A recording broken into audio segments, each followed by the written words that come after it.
Hey YouTubers, Hankster here, and welcome to another multiverse movie review. And today's movie, we're going to focus on the Captain America movie, starring Chris Evans, Sebastian Stan, Hugo Weaving, Tommy Lee Jones, Dominic Cooper, and Haley Atwell.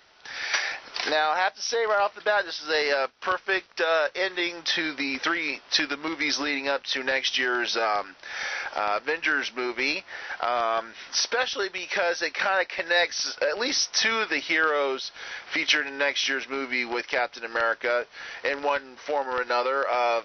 First off is, of course, his connection to Iron Man. We get to see a little bit more of Iron Man's father, Howard Stark, in this movie. He, of course, is behind the device that helps create Captain America, along with many of his devices. And we kind of see that his personality kind of mimics his future son in one way or another, even though I didn't see him drink anything. And, of course, obviously with Thor, the device, the Cosmic Cube, which is featured in this movie, of course, is from Asgard, the home world of Thor. So there's a connection there, obviously. Now, of course, yeah, the major question is, does Samuel L. Jackson make an appearance in this? Yeah, and they're in the end, obviously. Even before the credits, you just had to. It's easy to catch him. But this movie kind of ties everything together and gets you ready for next year's Avengers movie, obviously.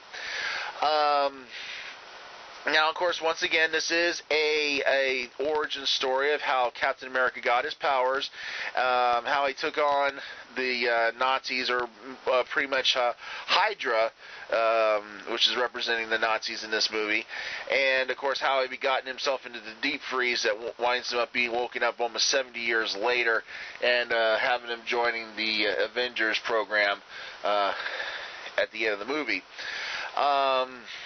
Of course, I kind of like the twist at the beginning of the movie where Steve Rogers is sort of like the sidekick kind of guy, while Bucky is sort of the heroic leading man. And I mean, look at the covers. I've seen a lot of covers of Captain America with Bucky, and here's Bucky, this little kid running around, almost this practical little kid or teenager running with Captain America. And then you see this movie, and it starts off with here's the guy who's going to be Captain America, and he's this little dude, and Bucky's this big tower, this guy like twice his size, the ladies man, the hero of the moment, and all that kind of stuff. And the roles kind of reverse, especially when they meet up again after Steve's transformation into Captain America. Also, I kind of had to make it. This was an interesting parallel to the Wonder Woman television series, in most part. I mean, in the sense of the part where Wonder Woman first comes to America and finds out how people are promoted there in America, and Captain America kind of goes through that as well, in a sense. So there's kind of a parallel there. Obviously, both characters were created around World War II and to help boost morale through comic books and all. In the war against the Nazis. Now, of course, Hydra is the group mostly mentioned in here, but Hydra's supposed to start off as this, military scientific group created by the Nazis, and the Red Skull, of course, makes it more than they originally planned. He tries to use it to take over the Nazis and take over Germany and get rid of Hitler that way, and then he be the one in charge of things through his technological use of magic, and that, of course, is the Cosmic Cube that is shown in this movie. And of course, if you buy the Red Skull action figure, you get to see him with the Cosmic Cube. So not much of a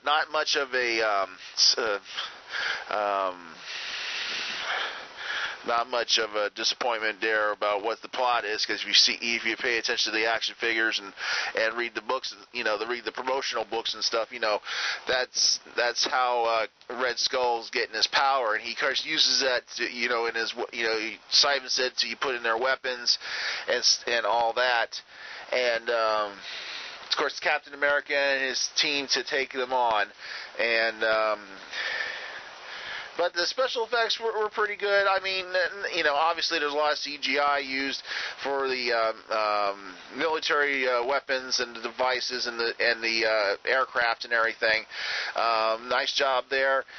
Great work of the actors and actresses in this movie.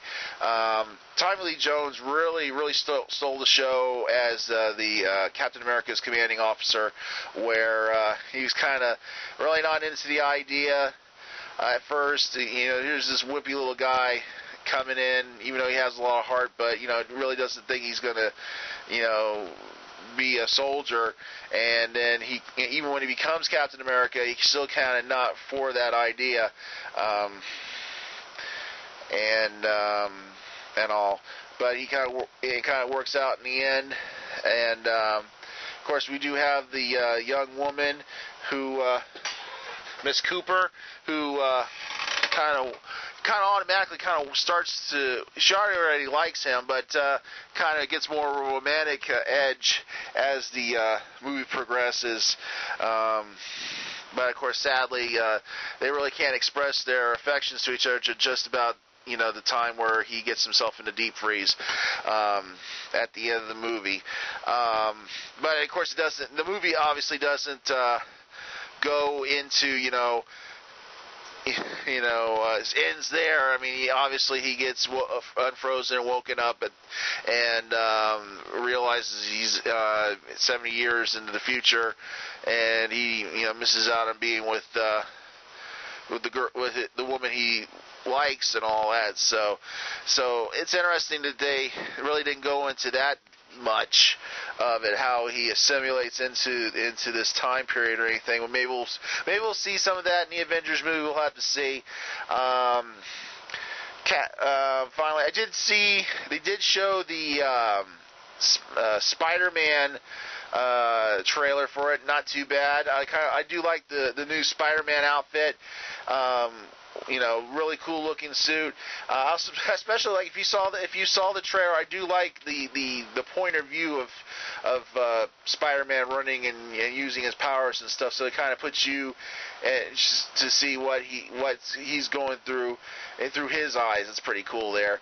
And of course, there is a surprise at the very end of Captain America. To kind of lead you, getting you all amped up for next year's Avengers movie. So, stay tuned for that. And I have to say, this is a good movie. Definitely, good springboard into next year's Avengers movie. I keep saying that one way or another. Of course, the final final part of the set of movies leading up to next year's Avengers movie, and